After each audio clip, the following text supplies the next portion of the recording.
ప్రభు వారి రహస్య రాకడ తర్వాత 7 ముద్రల తీర్పులు చూచాం. తర్వాత బూరల తీర్పులలో ప్రకటన 9 మొదటి 12 వచనాలలో 5వ బూర ఊదిన తర్వాత జరుగు సంఘటనలు గత వీడియోల్లో చదువుకున్నాం. ఈరోజు క్లుప్తంగా కొన్ని విషయాలను చూద్దాం. ఈ 5వ బూరకు ముందు పక్షిరాజు అయ్యో అయ్యో అయ్యో అని చెప్పుట రాబో బూరల తీర్పులు చాలా తీవ్రంగా ఉంటాయనే విషయాన్ని తెలుపుతాయి. 5వ బూర ఊదగానే నక్షత్రము రాలినట్లు 9వ అధ్యాయం మొదటి వచనంలో చూస్తాం. అయితే రాలినది నక్షత్రం కాదని మనము ఆ వచనంలోనే చివర చూడవచ్చు. గమనించండి, అగాధము యొక్క తాళపు చెవి అతనికి ఇవ్వబడెను అని వ్రాయబడి ఉంది. దీనిని బట్టి ఆ రాలినది నక్షత్రము కాదు, ఒక వ్యక్తి అని గుర్తించవచ్చు. అయితే ఈ వ్యక్తి ఎవరు?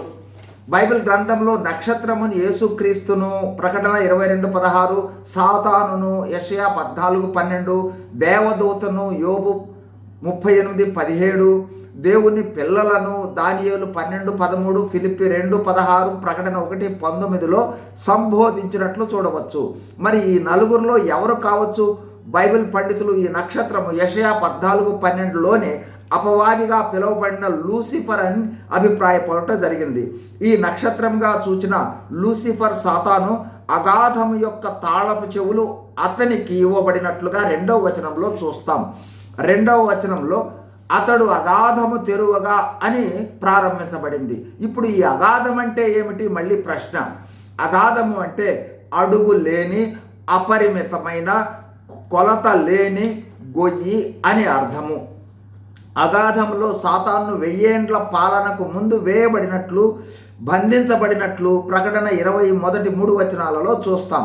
ఈ అగాధము పాతాళంలోని ఒక అర, పాతాళము 4 అరలు ఉన్నట్లుగా చూడవచ్చు. 1 పాపాత్ములైన మృతులు ఉండే చోటు, దీనినే హెడిస్ అంటారు, లూకా 16:23. 2 పడదోయబడిన దేవదూతలు ఉండే స్థలము, దీనిని టార్టరస్ అంటారు, 2 పేతురు 2:4, యూదా 6వ అధ్యాయం. 3 అగాధము లేదు అబీస్, ఇదే అడుగులేని గొయ్యి, దీనిలో దురాత్మలు ఉంటాయి.